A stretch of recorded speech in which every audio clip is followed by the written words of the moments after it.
So I want to look today at two verses from the Bhagavad Gita. First is text 25 in the 13th chapter. So this is Janin Atmani Pasyanti Kechit Atmanamatmana Anye Sakyena Yogena Karma Yogena Chapare. Some perceive the super soul within themselves through meditation, others through the cultivation of knowledge, and still others through working without fruitive desires.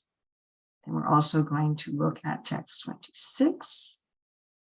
Anye tvevam ajananta shrutvan yebyam upasate tepi chaiti tarantyeva mrityum shruti parayanaha. Again, there are those, although not conversant in spiritual knowledge, begin to worship the Supreme Person about hearing about him from others. Because of their tendency to hear from authorities, they also transcend the path of birth and death. Let's go back now and read Srila Prabhupada's purports on these verses.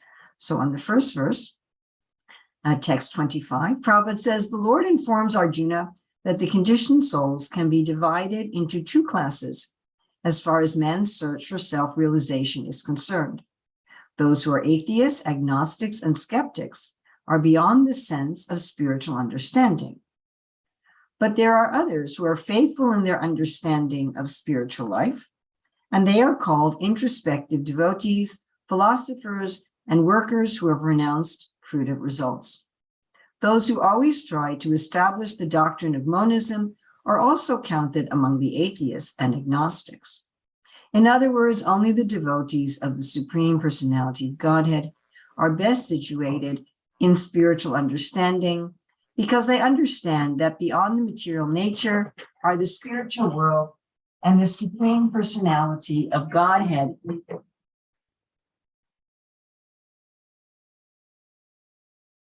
who is expanded as the Paramatma, the Super Soul in everyone, the all-pervading Godhead. Of course, there are those who try to understand the Supreme Absolute by cultivation of knowledge, and they can be counted in the class of the faithful. The Sankhya philosophers analyze this material world into 24 elements, and they place the individual soul as the 25th item. When they are able to understand the nature of the individual soul to be transcendental to the material elements, they are able to understand also that above the individual soul, there is a Supreme Personality of Godhead. He is the 26th element. Thus, gradually, they also come to the standard of devotional service in Krishna consciousness. Those who work without fruitive results are also perfect in their attitude. They are given a chance to advance to the platform of devotional service in Krishna consciousness. Here it is stated that there are some people who are pure in consciousness and who try to find out the super soul by meditation. And when they discover the super soul within themselves, they become transcendentally situated. Similarly, there are others who also try to understand the Supreme Soul by cultivation of knowledge, and there are others who cultivate the Hatha Yoga system and who try to satisfy the Supreme Personality of Godhead by childish activities. Prabhupada's purport to text 26. This verse is particularly applicable to modern society, because in modern society, there is practically no education in spiritual matters. Some of the people may appear to be atheistic or agnostic or philosophical, but actually there is no knowledge of philosophy. As for the common man, if he is a good soul, then there is a chance for advancement by hearing. This hearing process is very important. Lord Chaitanya, who preached Krishna consciousness in the modern world, gave great stress to hearing, because if the common man simply hears from authoritative sources, he can progress, especially according to Lord Chaitanya, if he hears the transcendental vibration, Hare Krishna, Krishna Krishna, Hare Hare, Hare Rama, Rama Rama, Hare Hare. It is stated, therefore, that all men should take advantage of hearing from realized souls and gradually be able to understand everything. The worship of the Supreme Lord will then undoubtedly take place. Lord Chaitanya has said that in this age, no one needs to change his position, but one should give up the endeavor to understand the absolute truth by speculative reasoning. One should learn to become the servant of those who are in knowledge of the Supreme Lord. If one is fortunate enough to take shelter of a pure devotee, hear from him about self-realization, and follow in his footsteps, one will be gradually elevated to the position of a pure devotee. In this verse, particularly, the process of hearing is strongly recommended, and this is very appropriate. Although the common man is often not as capable as so-called philosophers, faithful hearing from an authoritative person will help one transcend the material existence and go back to Godhead, back to home.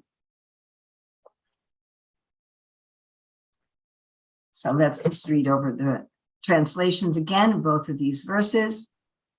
Some perceive the supersoul within themselves through meditation, others through the cultivation of knowledge, and still others through working without food of desires. Again, there are those who, although not conversant in spiritual knowledge, begin to worship the Supreme Person upon hearing about him from others. Because of their tendency to hear from authorities, they also transcend the path of birth and death. We want to look again just at the Sanskrit. We see in text 25, we have jnana, we have Sankhya Yoga and Karma Yoga. And then text 26, we have Shrutavan, hearing, and then we have Upasate, or worship.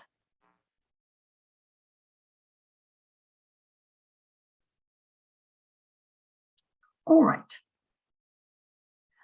So here Krishna is talking about 4 main ways to understand who we are and to transcend death. So none of us want to die. I mean, we don't want to just get older and older and older and be incapable of functioning. We don't want to, lose our sight, lose our hearing, lose our ability to walk, and just get like unlimitedly decrepit. And sometimes people apparently want to die. They commit suicide because they think they can't solve their problems. They think death is the only way to deal with their problems or their suffering. But really, nobody wants to die. We have invested a lot of time, energy, money, care, thought into developing our identity in this world, our family relationships, our friendships, our education, our domicile, our paraphernalia, everything, developing our personality and so forth. And death means that all of that ends. And so nobody wants to do that. Of course, Krishna has explained earlier in the Bhagavad Gita that we have died many times.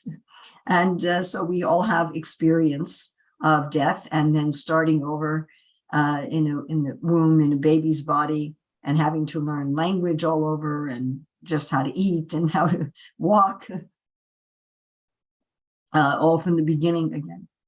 And so we're all ultimately, of all of the things that we fear, all of those are like little deaths. We fear that some relationship will be broken, or we'll lose our money, or we'll lose our job, or we'll lose our health, or something like that. But those are all mini deaths. And ultimately, our fear is of death, of the destruction of our identity. So the way to conquer death is to understand that we have an identity that is indestructible. Right? So Krishna explains in the Bhagavad Gita, Najayate mriyate va kadachid, nayam bhutva bhavita va nabhuyaha, ajo nicha sasvato yam prano, nahanyate hanyamane shurire. That the soul doesn't have birth and death. The soul, Krishna explains in that part of the Bhagavad Gita, that the soul cannot be withered by wind, nor moistened by water, or burnt by fire, or that nothing can harm the soul. And Krishna also explains in the early part of the Bhagavad Gita that we've always existed as individual persons, and we will always exist as individual persons. We have an identity entirely, completely, absolutely separate from the identity that we are working so hard to develop and maintain and preserve in this world. It's that identity is not the child of such and such parents and the spouse of such and such person and the parent of such and such children and the brother or sister of such and such persons, or a particular nationality or a particular occupation or political leaning. It's not any of those things. It's completely transcendental. Just like in each life, we take up a new false identity. Oh, now I'm the child of these persons. There's a very important story in the Srimad Bhagavatam, the Bhagavad Purana, where this king really wanted to have a child. And after trying for a long time unsuccessfully and being very morose, finally, by the grace of the saintly persons, Narada Muni and Parvat Muni, he had a child, but then the child died at a very young age. And the king was lamenting, he was overwhelmed with lamentation.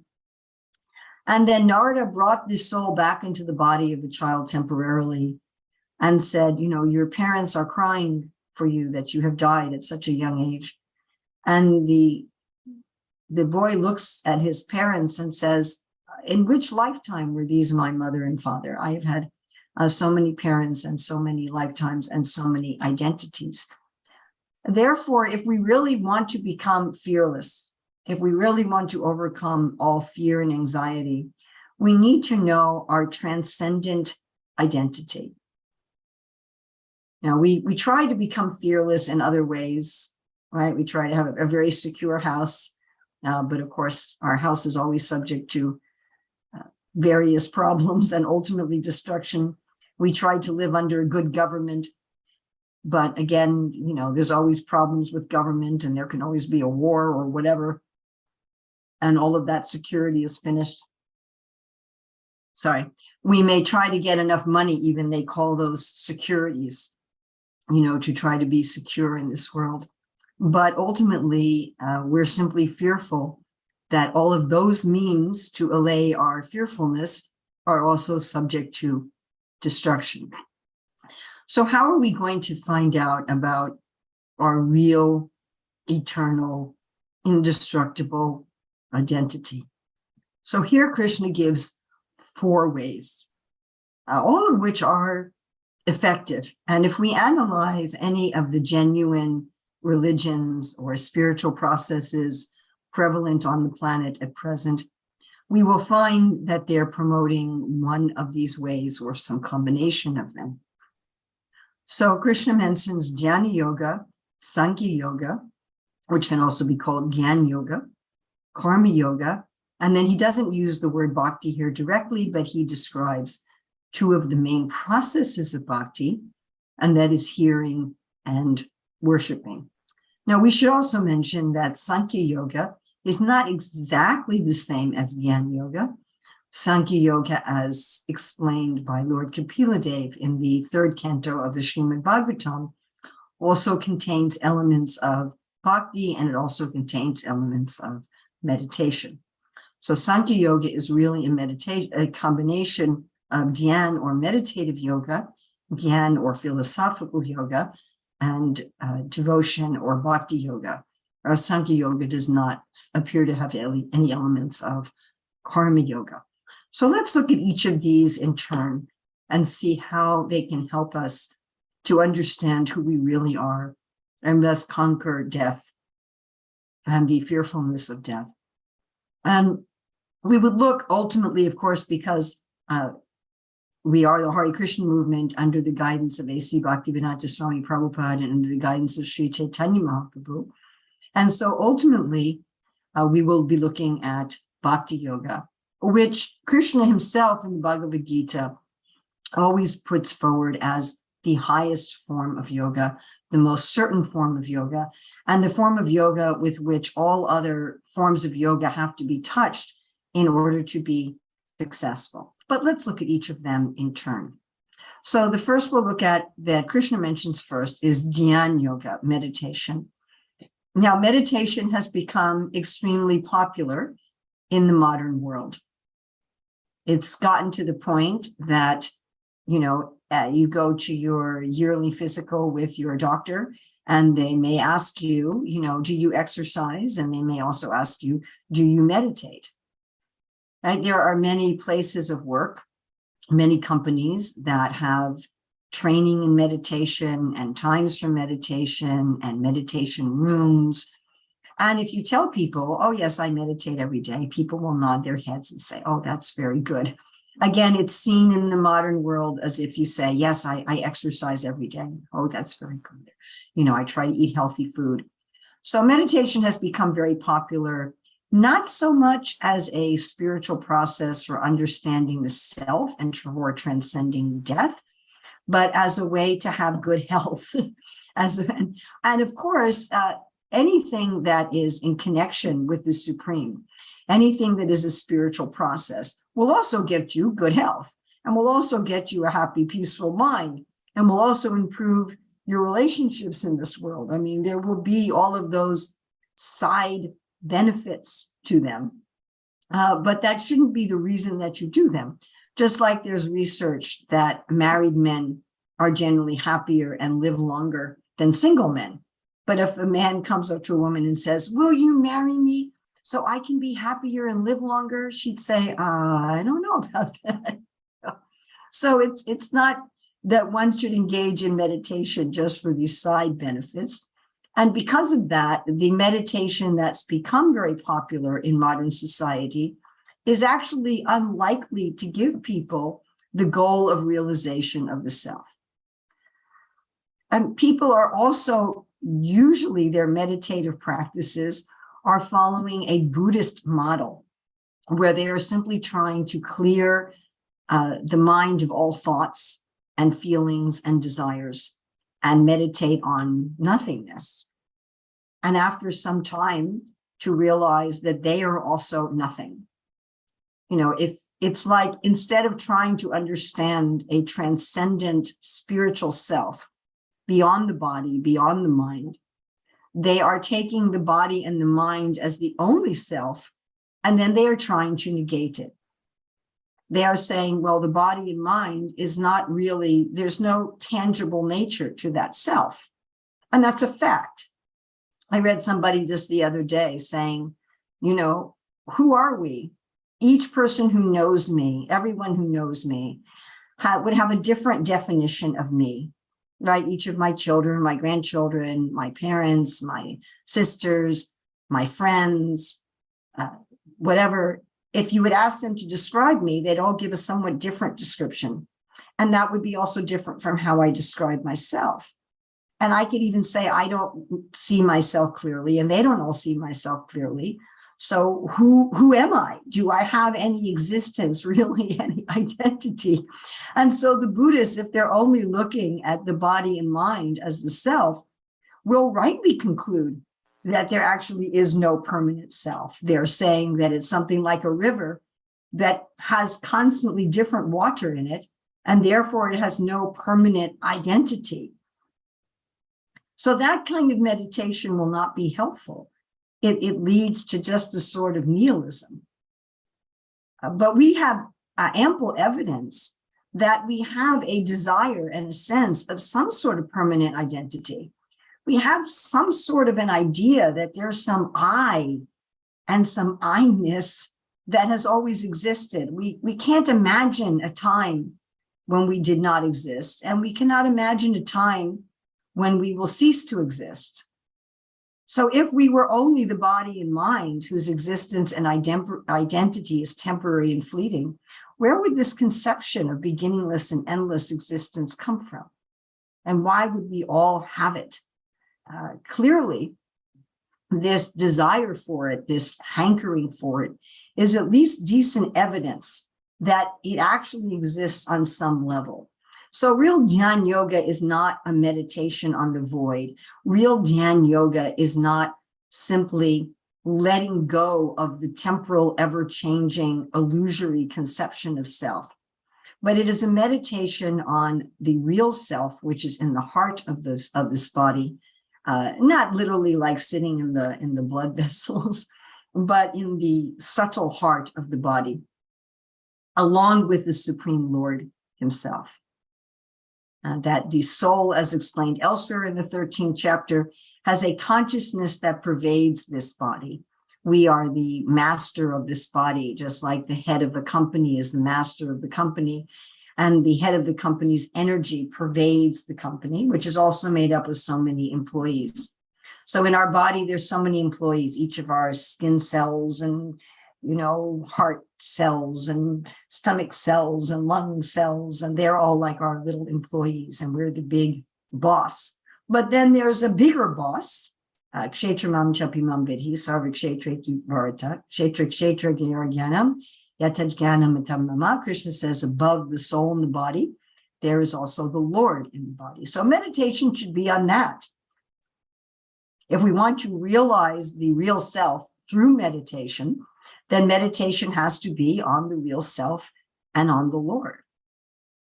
And this practice for meditation, of course, it's an eightfold process where one has to engage in pious activities, give up sinful activities. One has to sit in a certain way and breathe in a certain way so that the mind will calm. One goes to a sacred place, one has half open eyes, one eats very frugally, and one spends all of one's time withdrawing, as Krishna says in the 6th chapter, wherever the mind wanders due to its flickering and unsteady nature, one simply keeps bringing it back to the self. Now, it's interesting that Srila Prabhupada, in the end of his purport to text 25, talks about people practicing Hatha Yoga, trying to satisfy the Lord with childish activities. So, of course, what's called Hatha Yoga is just the asanas of Dhan Yoga. And the asanas involved in meditation are meant for the purpose of stilling the mind. In and of themselves, they are not yoga. I mean, it's just like if you're going to prepare a meal and you put the food on very nice plates, and maybe you have a nice table and chairs and utensils, but that does not constitute the meal. So the purpose of the breathing, the pranayama, the purpose of the asanas or the postures is simply to put the mind and the body in a peaceful state. So in modern medicine, there's different systems. There's like the sympathetic nervous system, the parasympathetic nervous system. And if you breathe in different ways and you sit in different ways, you can activate these different systems. So this is well known to medical science, right? If you're very fearful and you want to calm down, just very deep breathing will will turn on the parasympathetic system and turn off the sympathetic system and allow your body to relax and to heal and to so forth. But that in and of itself is not a spiritual practice. Therefore, Srila Prabhupada calls it childish activities. Now, the human body is designed so that if you sit in a certain way and breathe in a certain way, you will be able to control the mind to meditate on the Supreme. However, it's very difficult to do that at the present time. As I say, most people who are meditating are doing some nihilistic or Buddhist form of meditation where they're not really meditating on the self at all, and they're not living a life that's conducive to having a controlled mind. So certainly there are some people in modern society who gain spiritual success through Jnana Yoga, but primarily it's been perverted into just something for one's health and one's peace of mind, rather than actually a way to get free from death and free from fear. So the next item that Krishna mentions as a bona fide spiritual process is Sankhya Yoga. And Sankhya Yoga, as we said, is a combination of meditation, philosophy, and devotion. So Sankhya Yoga is a rather complex process. And although that's what's mentioned in text 25, Srila Prabhupada, in his purport to text 25, is primarily, although he mentions Sankhya, he's primarily dealing just with pure Gyan Yoga. And I'd like to look just at Gyan Yoga on its own rather than in its combined form with Sankhya. So Gyan Yoga has also become very, very popular at the present time in modern society. And like Dhyan Yoga, Gyan Yoga is often presented in modern society, not exactly as a spiritual process, but as a way of becoming mentally peaceful and happy. Although we definitely see people putting forth Gyan Yoga, as some people put forth Dhyan Yoga, as a way of liberation, as a way of freedom from all fear. But again, it's often like the side benefits of Gyan Yoga are often taken as primary. So we see that there are a number of teachers and authors who've sold millions of copies of their books and have millions and millions of followers that teach some sort of Gyan Yoga. And just like people gain, reduced blood pressure and and better focus through their parity of meditation. So people also gain these benefits to whatever is going in modern society as Gyan Yoga. Now, what Gyan Yoga is one looks at one's thoughts, feelings, and desires in relationship to this body and mind, and gets a sense of detachment from them. And this sort of mood is very prevalent in this 13th chapter of the Bhagavad Gita, which actually begins the Gyan Yoga section of the Bhagavad Gita. The first 6 chapters of the Bhagavad Gita, according to Vishwanath Chakravarti Thakur, deal with Karma Yoga, the middle 6 with Bhakti, and also Jnana, of course.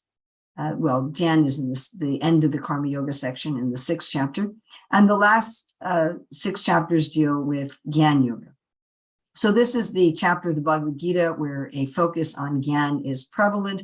And we see throughout the 13th chapter, it's a rather short chapter, we see throughout this chapter the conception that there's the body, there's a soul, there's a super soul. The soul is not really doing anything in this world. It's simply an observer. And that if one understands the transcendent position of the soul and the super soul, that then one will become liberated. So that's sort of the gist of the whole 13th chapter. And Gyan Yoga is focusing on that. So, for example, way you practice Gyan Yoga, like today, I was talking to one person who's recently gone through a very difficult situation in her life, a big upheaval. And she was saying, well, I have all of these thoughts, thoughts. Well, I could have done this. I should have done this. Maybe I should do this. And what will happen in the future? And like that. And she said, it's been very hard for me to sleep. So in Gyan Yoga, you step back and you say, these thoughts are not me. These thoughts are the mind. The mind is a subtle machine, but still it is a machine, and it is not me. And you just pretty much say, oh, there's a thought. Oh, look at that. There's a fearful thought. There's an angry thought. There's a blaming thought. There's some thought about the past. There's some thought about the future. Oh, well. And you think about the thoughts as if they were strangers you pass on a busy city street, and you just let them come and go. And the same with one's desires and one's emotions, that all of the thoughts, all of the feelings, and all of the desires that come into the body and the mind, you neither embrace them nor do you try to stop them. You simply let them flow through you. And this practice is a repeated theme throughout the Bhagavad Gita. And we find in the 2nd chapter in text 64 or text 70, text 64, Krishna is saying, be free from attachment and aversion. So this is, don't be attached to your thoughts, feelings, and desires, nor be averse to them. And in 270, Krishna says, just like rivers are going into the ocean. So you're there by the Pacific Ocean, and you'll see that there are rivers going into the ocean. I remember when I was in Hawaii one time, we went to a park where there was this river flowing into the ocean, right? And you see that the river goes into the ocean. The river is a very different temperature. The river is much colder. And when the river hits the ocean, you can initially see and feel what's river water and what's ocean water. So the river water is colder, the river water is sweet, the ocean was warmer, the ocean was salty. But very, very quickly, the river becomes part of the ocean, and you can no longer distinguish it. And the ocean has not, no matter how long the river is flowing into the ocean remains at the same volume. Why? Because the water is also simultaneously being evaporated from the ocean. And it's this, we've all studied this in school, the water cycle. So the water is being evaporated from the ocean, and then again, it rains, it forms a river, goes in, goes out. And so Krishna says that one should see the thoughts, feelings, and desires like that. They are things which they simply pass through our awareness. Again, like strangers one passes on the street in a busy city. Another very good, and there's a number of places where Krishna speaks about this in the Bhagavad Gita. And one of my favorites is in the next chapter, in the 14th chapter, text 22 to 25, where Krishna explains that one who does not hate illumination, attachment, or delusion when they appear, nor long for them when they disappear, staying aloof and neutral, knowing that the modes alone are active. And Srila Prabhupada, in his commentary on 270, and again in his commentary on 1422 to 25, says that as long as we have a physical body, as long as we have a material body, there are going to be desires of the body. There are going to be thoughts going through the mind. There are going to be feelings going through the body and the mind. But the devotee is neutral and just observing. Oh, okay. Just like today, one of my friends wrote me a message. And when I read that message, immediately I was filled with anxiety and concern and worry. And I could feel the chemicals in my body changing in response to feeling concerned. So this kind of thing will happen, right? There will be these feelings of anxiety, concern. There will be feelings of exhaustion. There will be feelings of hunger. There will be feelings of anger. There will be feelings of lust. There'll be feelings of greed. There'll be feelings of envy. All these kind of things are going to affect our body and mind as long as we have one. But if one can sort of step back and say, oh, that's interesting, and not hate them, not try to make them go away. I mean, especially when thoughts, feelings, and desires are uncomfortable, we just think, well, let me get rid of them. Let me make them go away. Let me suppress them. Let me destroy them. And when thoughts, feelings, and desires are comfortable, we think, oh, let me enjoy this thought. Let me enjoy this feeling. Let me enjoy this desire. But one does neither. That is Gyan Yoga. In Gyan Yoga, one neither, snuggles up to the thoughts, feelings, and desires, nor does one try to kick them away. One simply lets them be, knowing this is just the modes of material nature. Karana Guna Sangasya. This is just the actions of Krishna's energy, and not to accept them as one's own. And someone who practices this realizes the self and becomes liberated. Now, again, this is a difficult practice. And the reason that it's a difficult practice in and of itself is that we want to have feelings and thoughts and desires. We don't want to be simply a neutral observer with no thoughts, feelings, and desires. And therefore, to allow all of our thoughts, feelings, and desires to pass through us without either trying to enjoy them or trying to get rid of them, leaves us with a sense of emptiness. And therefore, Krishna says, Klesho dikatarashtesham, avyakta shaktatetasam, avyakta hi gatir dukam, tena vadbir avapyate, in Bhagavad Gita 12:5, that this process of Gyan Yoga, to try to realize the self in God, is very troublesome. And therefore, we find that although modern people who take up Gyan Yoga certainly do find a large amount of relief from anxiety and depression and anger and so forth, to do that as their only practice all of the time is extremely difficult. So the next practice that Krishna mentions is Karma Yoga. So Karma Yoga appears in our modern society primarily in many of the religions of the world. And Karma Yoga is definitely put forward as primarily a religious practice, whereas at the modern time, Gyan Yoga and Dhyan Yoga are often put forward as just simply helping one in their materialistic life. So Karma Yoga means you take your identity. I am so-and-so's daughter, I am so-and-so's son, I am so-and-so's wife or husband or mother or father, and I am a banker, I am an IT specialist, I am a cardiologist, I am a cook, whatever. And let me do that instead of to try to enjoy being a son or daughter, instead of trying to enjoy being an IT specialist, I am going to do my work for the sake of liberation. I'm going to do my work for the sake of the Supreme. And how this works is like this. Just like we were talking about the different cells of our body. So just like the cells in my brain, the neurons in my brain, they're working for the benefit of me. They're working for the benefit of the whole body. they're not just working for their own benefit. As soon as they just work for their own benefit, then they become cancerous. So each cell of my body, my heart muscle cells, they're acting as heart muscle for the sake of the whole body. My neurons are acting as brain cells for the sake of the whole body. My muscle cells are acting as stomach for the whole body. So in Karma Yoga, one says, what is my place in the universal body of God? The Virat Rupa, what is my place in the universe? Let me do my place in the universe, not for my personal enjoyment, but simply because it should be done.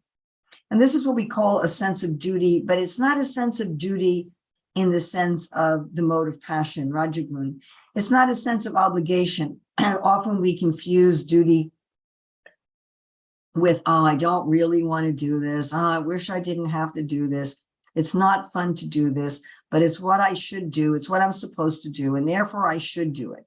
So we're not talking about that kind of duty. We're talking about, in Karma Yoga, one says, I am a heart muscle, therefore I am, my nature, my dharma is to be beating for the sake of the body.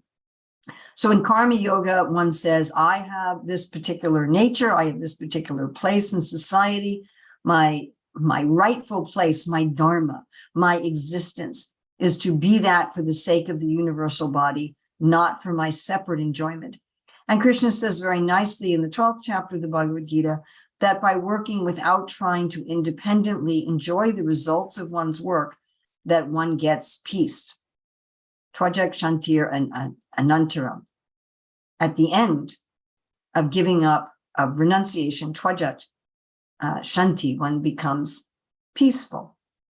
And we see this practically in life. If I do things just because they're the right thing to do, again, not out of a sense of obligation and should, but if I help somebody just because it's the right thing to do to help them, I feel a sense of peace. I'm not helping them to get something.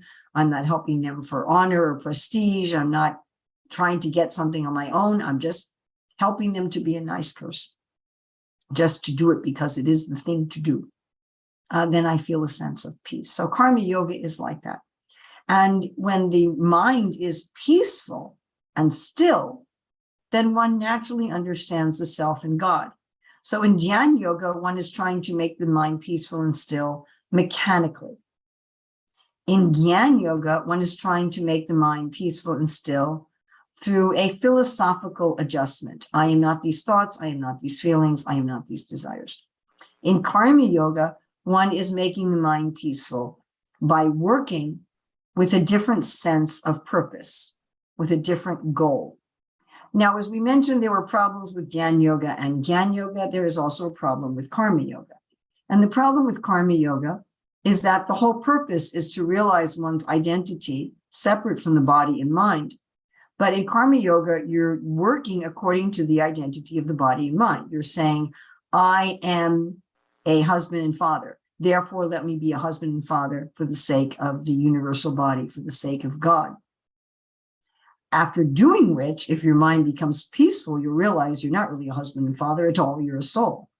However, because one is choosing what one does according to one's material identity, according to what we call in Sanskrit, one's upadi, it may be very difficult to take that final step and get to the enough mental peace so that those false designations fall away and one really is focused on the self. And therefore, we find that so many of the religions in the world whose focus is like that on Karma Yoga, be a good, pious person for the glory of God. Do what is right, what is honorable, what is dharmic, but do it for the glory of God. That we find that their adherents often don't become that spiritually elevated. You know, maybe at best they can go to some higher heavenly planet in the universe and then again come back and reincarnate on Earth. But to actually achieve liberation and self-realization seems to be a rather uncommon effect.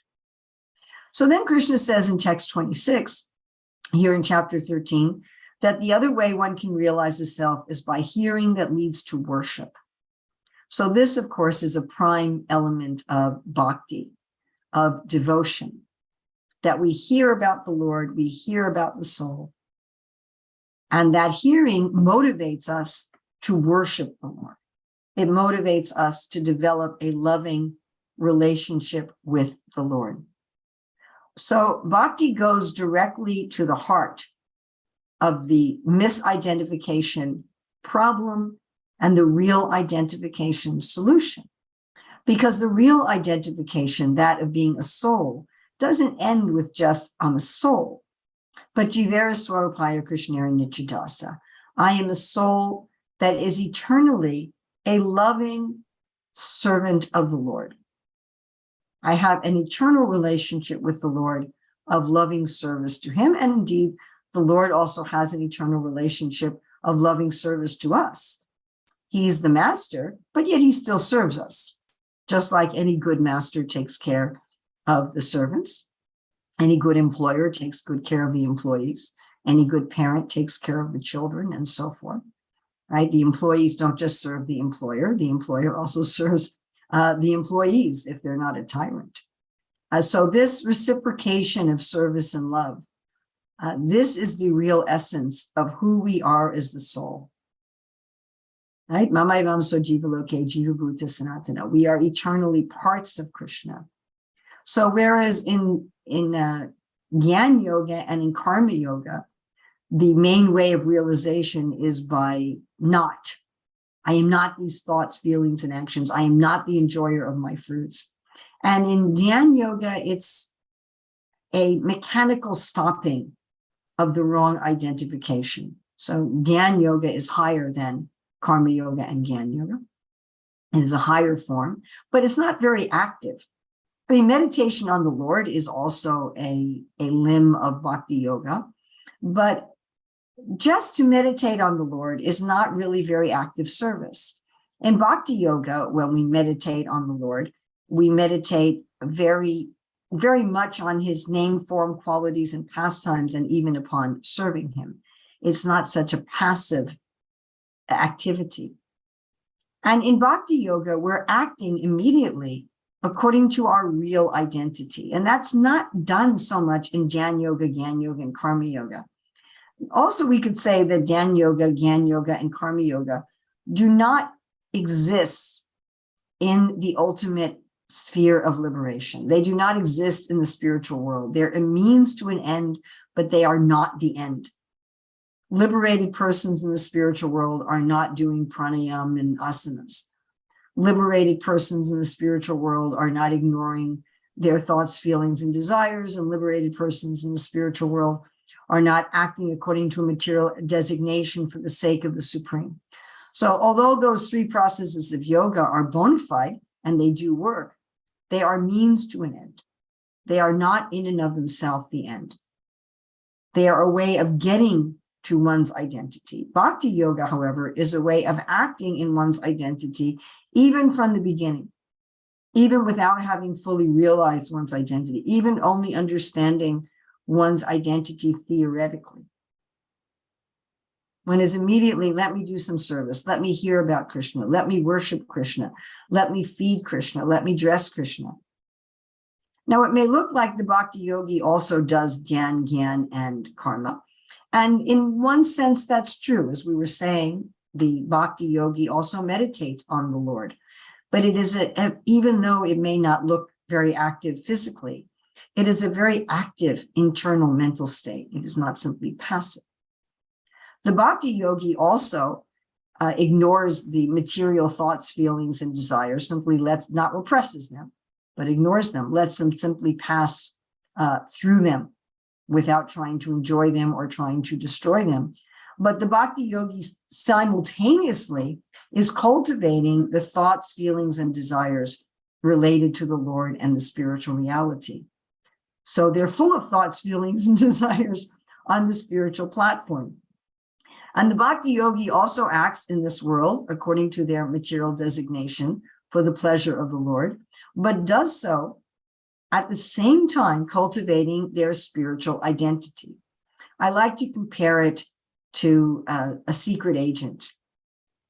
You know, that if you're, let's say you go to let's say you go to North Korea as a spy for the American government, right? So you don't just, go to immigration and, hey, immigration, here I am as an American spy. right? You say, I'm coming in as a computer specialist or an English teacher or something like that. And that's your cover identity. And then you have your real identity that you're a spy. So while you're there, you're being a very expert English teacher, but actually you're finding out information for the United States government. So something like that in Bhakti Yoga, one is still trying to act as a good son or daughter or husband or wife or mother or father or cardiologist or financial advisor or whatever one does in this world. But one is never thinking, I am a cardiologist, or I am a financial advisor, or I am a father. One is always thinking, I am simply Krishna's servant. Bhaktivinoda Thakur writes many songs in this way. He says, I see my home as a temple. I see my family members and servants and animals and anyone here in the home as your servants, Krishna, and I am working to maintain your household. Just like in a temple, there's the deities and there may be the temple residents. And then there's people who are giving money to the temple to maintain it and people taking care of the building. And so all of that is being done for the Lord's house. And so one in Bhakti Yoga, one is apparently doing something similar to Karma Yoga, but without any of the upadhis, without any of the designations. And one may ask, well, is there a danger in Bhakti Yoga as well, like there were dangers in the other yogas? And the answer is yes. In Bhakti Yoga, there's the danger of, we call the crazy elephant. So wild elephants, wild male elephants have random periods of kind of madness, reproductive madness, when they no longer respect their trainer and they may knock down fences and buildings and things like that. And people who lived in proximity to wild elephants and even trained elephants will do this and knew this very well. So in Bhakti, there's the problem that one can become like a crazy elephant. And that is when one thinks that one's own devotion or one's own type of, one's personal devotion or one's type of devotion or one's school of devotion or one's society of devotees is superior to others. And one may criticize the devotion of others. So this is the problem. It's a problem of pride. Yeah. So in meditation, one can just simply become negative, or also in meditation, one can think that one is God. In Gyan, one can again have this sort of emptiness and difficulty. In karma, one can still remain attached to one's designations. And in bhakti, one can become proud of one's bhakti and think that one is better in devotion than others. So this is also a problem in bhakti.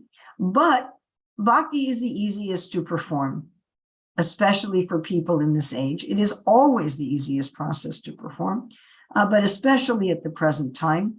And bhakti is the best, as Krishna says, yogi nam api sarvesham agaten antaratmana ashravam bhajate yomam tamayukta tamamataha. That of all yogis, the one who is bhakti, the one who is a bhakta for Krishna, they are the best, because the means and the end are the same, because it gets to the root of all of our fearfulness, of all of our concern with death, all of our concern with destruction, all of our concern with difficulty, by establishing us in our real life, that our real life is of an actual relationship with Krishna in loving service. And what's wonderful about bhakti is there are so many parts to it. Srila Rupa Goswami gives us 64 angas of bhakti, and some of those are very specific, like take the Charanamrita water, or follow the deities in procession, like at a Rath Yatra festival.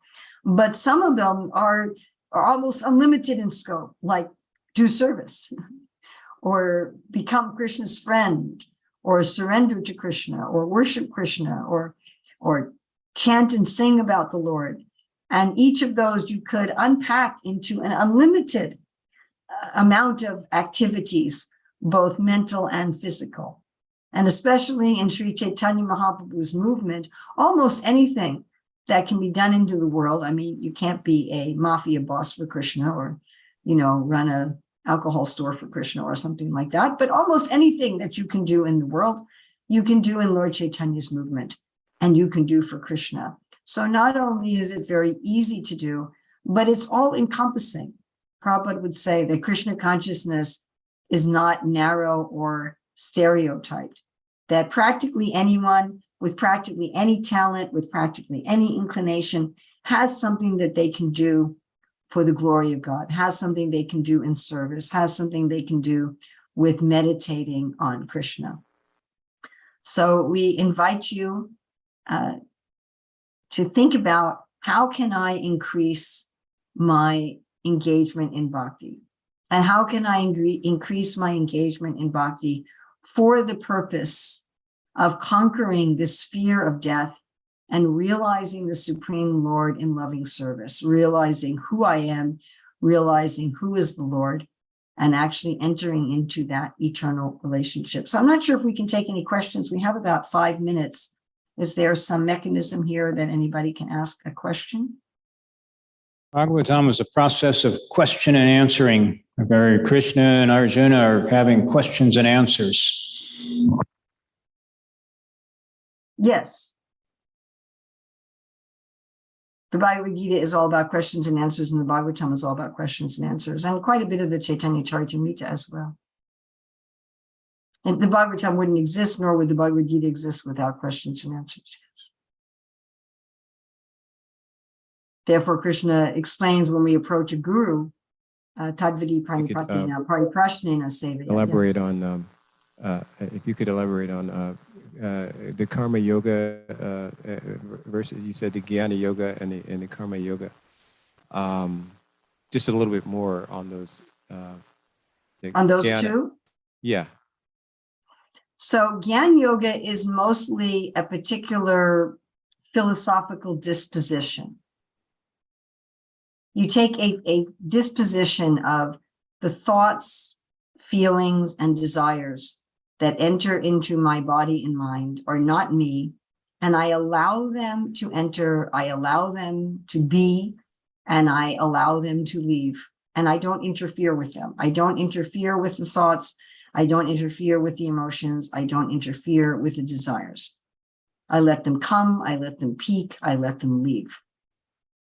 And I really don't pay much attention to them. Again, something like walking past strangers on a busy sidewalk. Now, if one does that, one will become very peaceful, and in that state of peace, one will be able to realize the self and God.